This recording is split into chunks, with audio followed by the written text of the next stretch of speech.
Jadi kata Aristoteles, audien kalau anak muda itu punya beberapa karakter.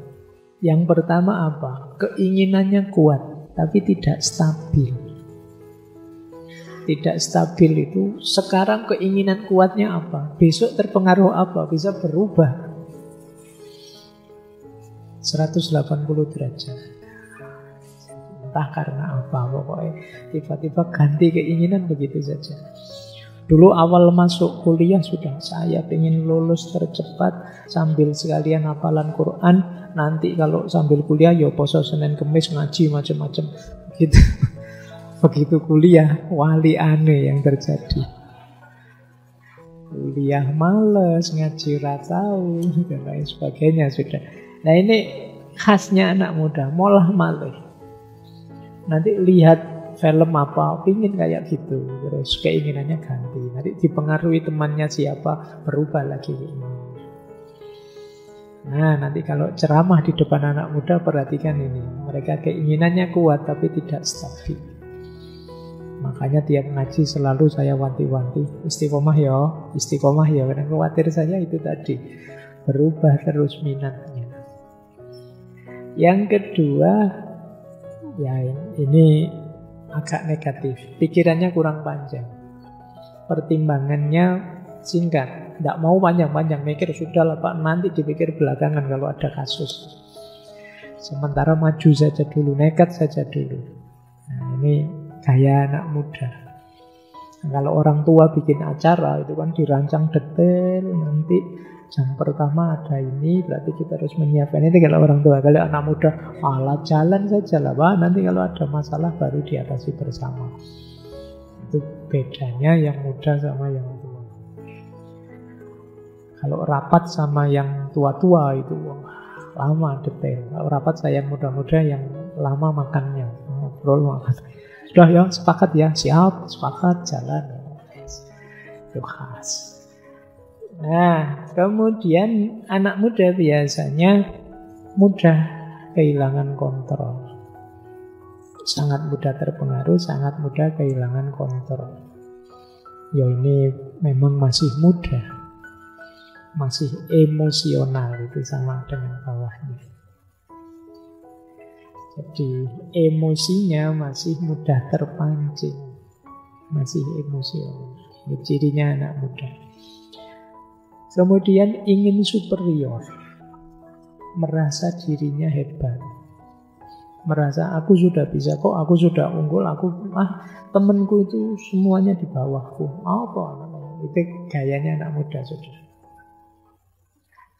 Yang aktivis nganggap mahasiswa kok kuliah di perpus saja, nganggap yang di perpus negatif, yang di perpus gitu nganggap anak-anak aktivis tidak karu-karuan kuliah kok begitu. Jadi masing-masing merasa dirinya superior.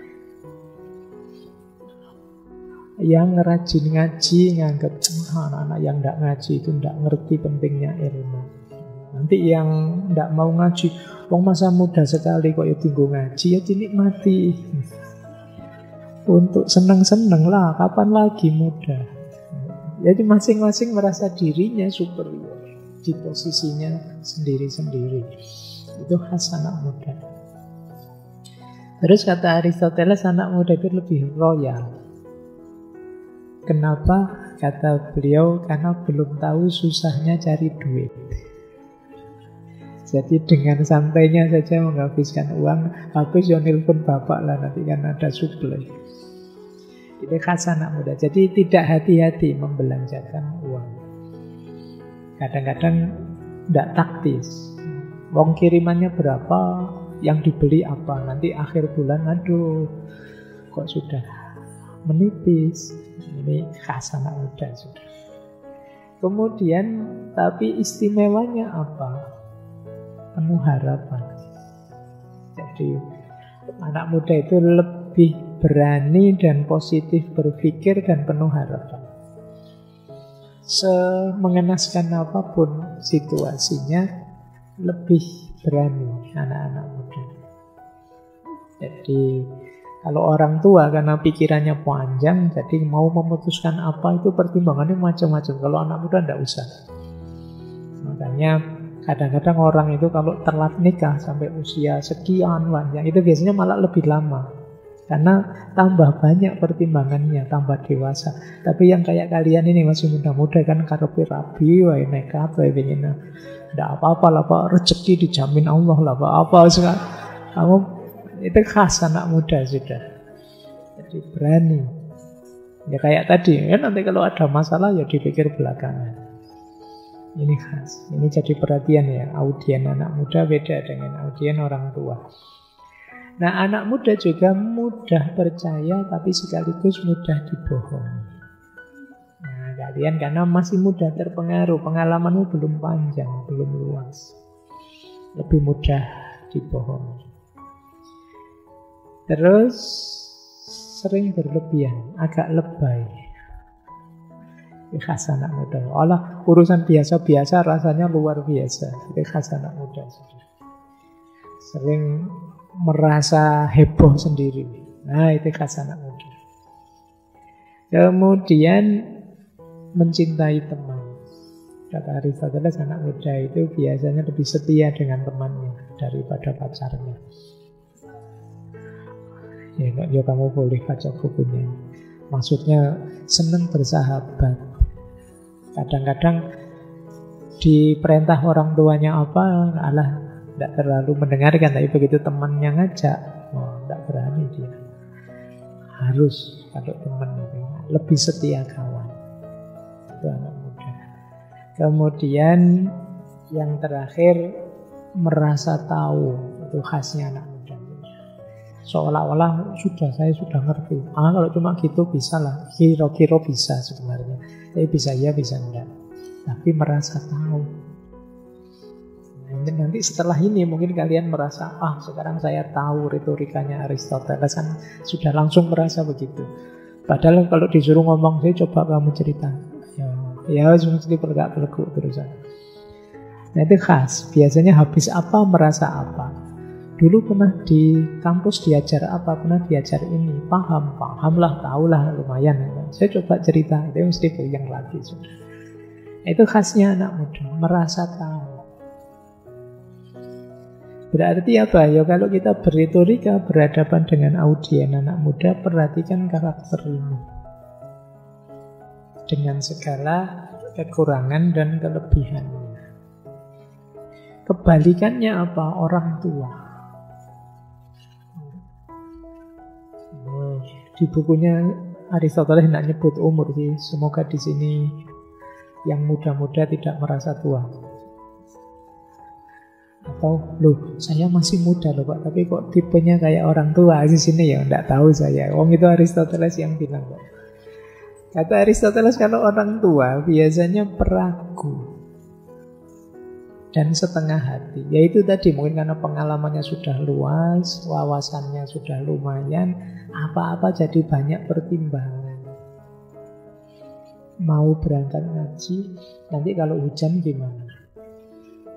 Nah, kalau kena air terus masuk ke masjid, bajunya agak basah, dibawa kipas angin, terus berarti nanti masuk angin saya. Kalau masuk angin terus berarti beli antangin sekalian lah sebelum berangkat. Itu mikirnya panjang sampai ke sana sudah. Itu orang tua berarti. Jadi sering setengah hati, banyak pertimbangan. Kemudian lebih sinis. Orang tua itu lebih tidak percaya. Anaknya gini, Allah kamu anak kecil ngerti apa? Allah tidak bisa lah, sudahlah. Itu gaya orang tua, sudah kamu jangan kaget. Jadi kalau bapakmu, ibumu sering meremehkanmu, Allah apa bisa? Sudahlah, biar itu gaya mereka. Agak sinis. Kemudian pelit. Kalau tadi yang anak muda kan royal, ini yang tua pelit biasanya. Padahal kamu tahu punya duit, minta ini, minta itu, ya pelit. Karena mereka perhitungan, mereka tahu susahnya cari uang. Kayak kalian kan karena tidak tahu terus royal. Tapi mereka tahu sulitnya cari uang, makanya agak perhitungan. Kemudian tidak mudah percaya, suka curiga. Kadang-kadang kan kalian harus 2-3 kali meyakinkan. Padahal kemarin sudah dijelaskan, ditanya lagi. Ini keluar sama siapa, sampai jam berapa, sampai. Ini gaya orang tua. Selalu khawatir bahaya. Jadi yang ada di pikirannya banyak tentang bahayanya. Iya sih itu bagus, tapi nanti jangan-jangan itu gaya orang tua. Yang dipikirkan negatif bahayanya.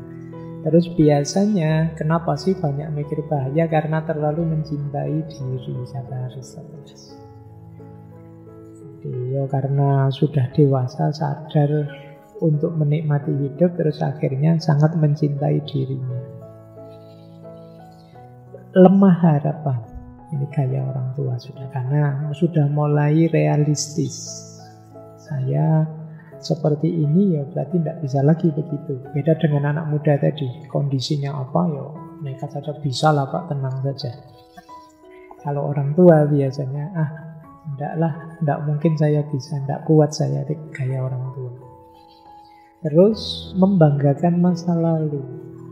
Bicara dengan orang tua itu kalian harus sering-sering menyinggung betapa hebatnya mereka di masa lalu. Mereka sendiri juga begitu. Oh, zaman bapak muda dulu mesti ngono. Zaman ibu dulu itu mesti dibandingkan dengan masa mudanya mereka. Anak-anak hari ini apa gitu. Enggak kayak zaman saya dulu. Selalu begitu. Itu khas sudah orang tua. Kemudian biasanya lebih mampu mengendalikan diri. Ini bedanya dengan anak muda. Kalian yang ini kan muda-muda semua. Semoga tidak ada yang karakternya ini. Kalau ada berarti kalian mentalmu sudah mental orang tua. Sudah saatnya menikah berarti. Sudah mulai setengah hati, peragu. Kalau diajak ngomong sinis, kalau dihutangi pelit, curiga terus, khawatir terus, membanggakan masa lalu, itu kalian sudah tua berarti. Ada lagi satu. Ini orang prima, usia produktif. Jadi ini antara tua dan muda. Kata Aristoteles, antara tua dan muda itu orang ini percaya diri tapi tidak berlebihan. Tidak sembrono, tidak asal curiga, tapi juga tidak asal percaya. Hati-hati. Ia punya harapan tapi juga tidak loss. Ada juga kekhawatiran-kekhawatiran. Lebih tenang dan berani, dan biasanya ini puncak-puncak kondisi tubuh sehat. Ini usia produktif yang mungkin lebih bisa diajak berpikir logik, berpikir logos tadi, logika. Bisa ditunjukkan bukti-bukti faktual, bisa diajak bernalar. Ini khasnya usia produktif. Saya lanjutkan. Menarik, beliau juga menjelaskan ada orang-orang tertentu dengan nasib baik bawaan. Ini juga harus kita pahami. Ini orang yang hidupnya enak, tapi karena bawaan. Yang pertama apa? Orang yang nasabnya baik. Lahir jadi keturunannya pejabat, lahir jadi keturunannya orang terkenal misalnya. Orang dengan nasib baik dari aspek keturunan itu biasanya kecenderungan itu ya berarti tidak selalu terjadi, tapi mudah punya karakter ini, yaitu lebih ambisius dan cenderung memandang rendah orang lain. Jadi orang yang dengan keturunan nasab yang baik itu biasanya merasa aku lebih tinggi, yang lain lebih rendah. Dan biasanya lebih ambisius. Dia ingin setara atau mungkin melampaui nenek moyangnya yang dari keturunan yang dianggap mulia tadi. Ini gaya ini ya. Jadi kalau kalian punya teman kok anaknya pejabat, anaknya orang hebat, itu ada karakter ini, kata Aristoteles. Ada kecenderungan ambisius dan memandang orang lain lebih rendah. Ya mungkin tidak semua, tapi kecenderungan. Atau orang yang keturunan orang kaya. Orang yang keturunan orang kaya itu biasanya, kata Aristoteles, suka meremehkan orang lain dan sombong. Ya pantas lah ya kaya sombong itu kan. Lumayan ada yang disombongkan. Jangan kayak kita wis ra duwe apa-apa sombong. Atau dia merasa punya segalanya.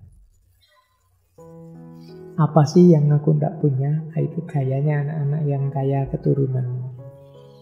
Kemudian mengukur semuanya dengan kekayaan.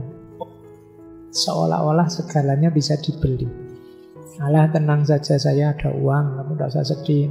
Gayanya anak yang kaya sejak keturunan. Dan suka pamer biasanya.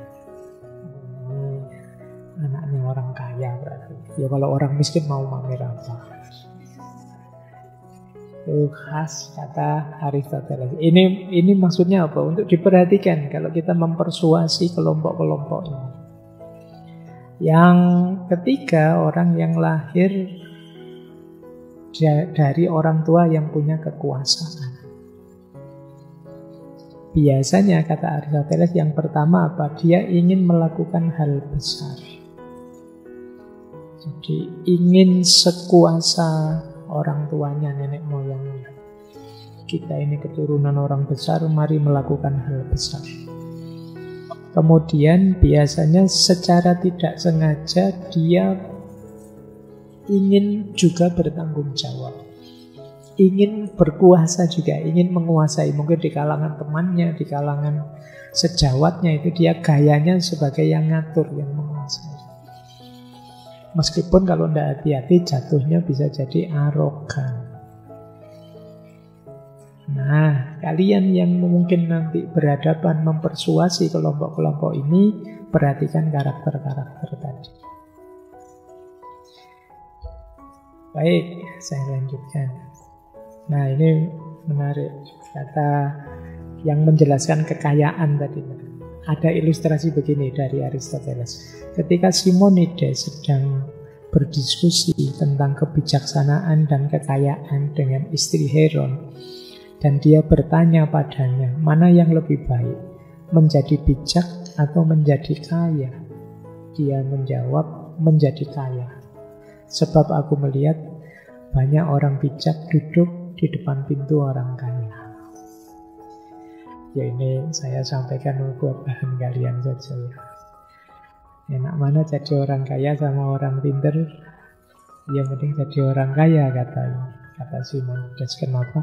Banyak orang pinter yang tunduk di depan orang kaya. Berarti levelnya lebih tinggi orang kaya.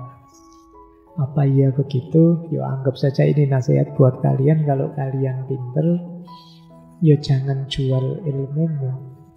Tetap utamakan kebenarannya. Ini juga ada quote yang menarik.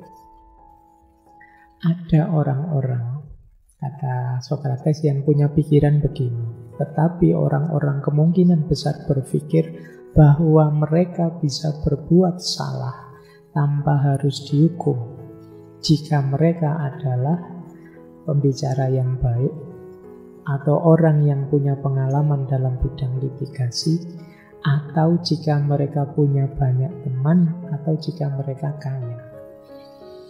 Ada orang-orang yang merasa kebal hukum, merasa kalau salah bisa tidak dihukum.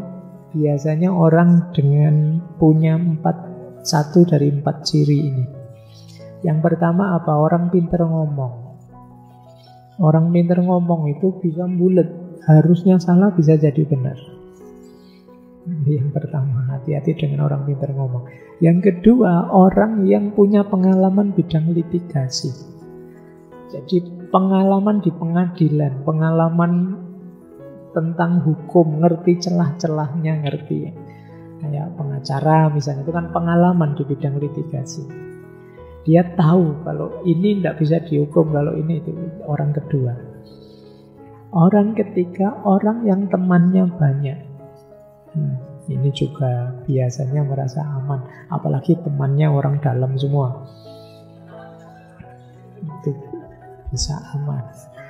Dan yang terakhir orang kaya. Orang kaya itu biasanya tenang saja, aman, ada masalah apa, bayar saja, beres. Nah, kata Aristoteles, ada orang yang punya mindset begini. Jadi kalau saya salah, tidak masalah. Biasanya 4 itu.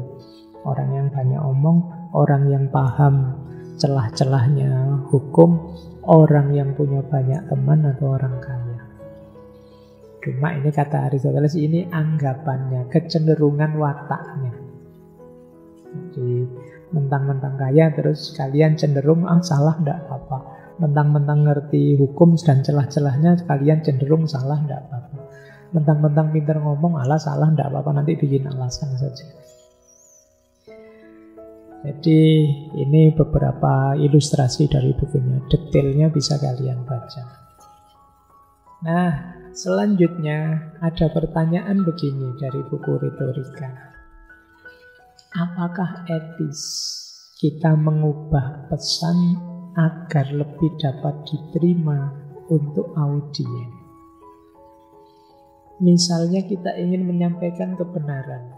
Wah, ini kalau saya sampaikan, audiensnya mesti tidak setuju, mesti tidak nyampe. Padahal ini kebenaran yang mau saya bawa. Nah, ini kalau harus saya adaptasi, apa boleh kebenaran ini saya ubah demi agar bisa diterima oleh audiens? Jawabannya Aristoteles apa? Golden mean. Golden mean itu jalan tengah. Ini kan konsep etiknya Aristoteles yang nanti banyak berpengaruh juga di etikanya para filosof muslim seperti Imam Ghazali dan Ibnu Miskawi. Ya tengah-tengah, jangan ekstrim. Jadi ekstrim bagaimana yang dimaksud? Ekstrim pertama yaitu memberitahu orang hanya apa yang ingin mereka dengar. Kita jadi kaki tangannya banyak orang dan kita menyembunyikan kebenaran. Ini ekstrim. Ya meskipun mempertimbangkan audiens, ya jangan jadi kaki tangannya audiens, jangan jadi budaknya audiens. Oh, audiens saya senangnya materi yang begini-begini, sudah saya materinya ini saja, tidak usah nyinggung itu, enggak. Ini namanya menyembunyikan kebenaran. Ini ekstrim. Ada ekstrim satunya, yaitu mengabaikan audiens sama sekali. Tidak peduli keyakinan mereka, tidak peduli perasaan mereka. Pokoknya ini kebenaran ya saya sampaikan. Tidak peduli mereka marah, tersinggung, dan lain sebagainya. Ini juga ekstrim. Dari dua ekstrim ini, ambillah tengah-tengah. Sampaikan kebenaran, tapi dengan cara yang baik, yang menarik mereka. Tegas tapi lembut. Ambil adaptasi yang sesuai. Jadi ya tidak kemudian sama sekali kita tidak peduli audiens, atau sama sekali kita tidak peduli kebenaran. Sampaikan kebenaran, sesuaikan dengan kapasitas dan situasi audiens. Ini yang disebut jalan tengah, golden mean. Jadi ini alatnya. Kalau kita berhadapan dengan situasi audiens yang kurang kompatibel dengan kebenaran yang akan kita sampaikan. Terakhir, di bagian-bagian belakang, Aristoteles banyak menjelaskan tentang gaya dalam menyampaikan kebenaran. Nah, beliau menyebut ini antara lain, ya saya tidak bisa menjelaskan satu-satu. Sampaikanlah dengan jelas dan tepat. Kemudian secara variatif, biar tidak membosankan. Secara alami, jangan dibuat-buat. Karena kalau tidak alami, dibuat-buat, diilmiah-ilmiahkan, didalam-dalamkan, itu orang malah tidak percaya. Kata Aristoteles, yang alami sampaikan sesederhana mungkin. dengan kata-kata yang familiar, dengan keseharian. Kalau menggunakan metafor, ya ambil metafor yang sesuai. Ambil analogi-analogi yang cocok. Karena kadang-kadang metafor yang tidak sesuai itu justru menyulitkan. Jadi, perumpamaan yang tidak nyambung itu bisa menyesatkan. Maka ambil metafor yang sesuai, dengan kalimat-kalimat sederhana, dengan kata-kata yang akrab dengan keseharian audiennya, jelas, tepat, dan variatif. Kenapa harus variatif? Ya biar audienmu tidak bosan. Kan ada orang ngomong itu balak-balik kata-kata itu lagi, itu lagi, itu lagi. Ya itu orang bosan. Nanti kadang-kadang audiennya ngitung, ayo nanti ngomong itu lagi. Itu terus dihitung. Wah, sudah 20 kali dalam waktu 10 menit kata-kata yang sama. Itu kan membosankan. Jadi yang variatif. Ini gaya bahasa dalam penyampaian. Terus ada lagi, ini istilah saya saja ya, mati gaya.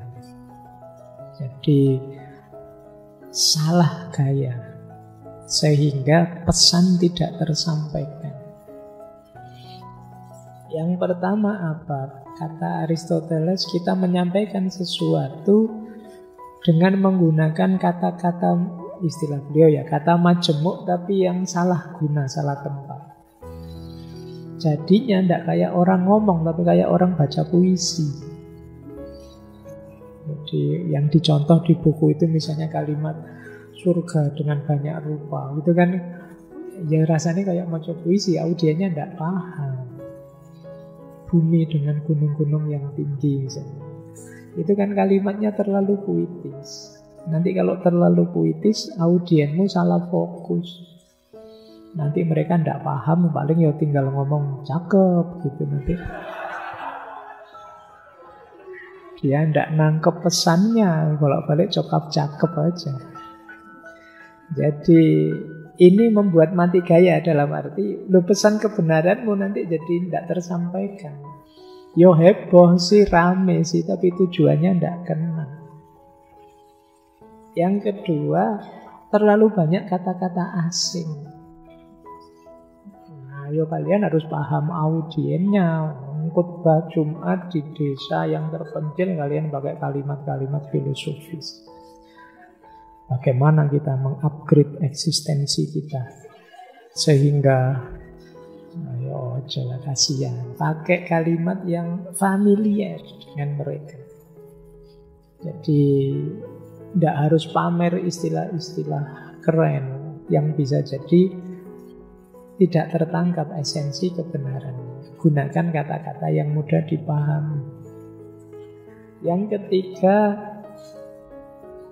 kadang-kadang orang menggunakan epitet. Epitet itu sebutan atau julukan yang tidak pada tempatnya, tidak cocok, atau terlalu sering, terlalu diulang-ulang. Itu juga sering menutupi kebenaran. Makanya dalam Al-Quran itu kita dilarang wala tanabazu bil alqab, dilarang memberi gelar-gelar yang buruk. Itu epitet yang tidak pada tempatnya. Wong mau ngajak orang pada kebaikan kok malah terus ngasih label audiennya. Bapak ibu ini kan masih kafir semua. Jadi iya, ya orangnya mental nanti. Tidak jadi fokus pada kebenaran yang kita sampaikan, tersinggung duluan.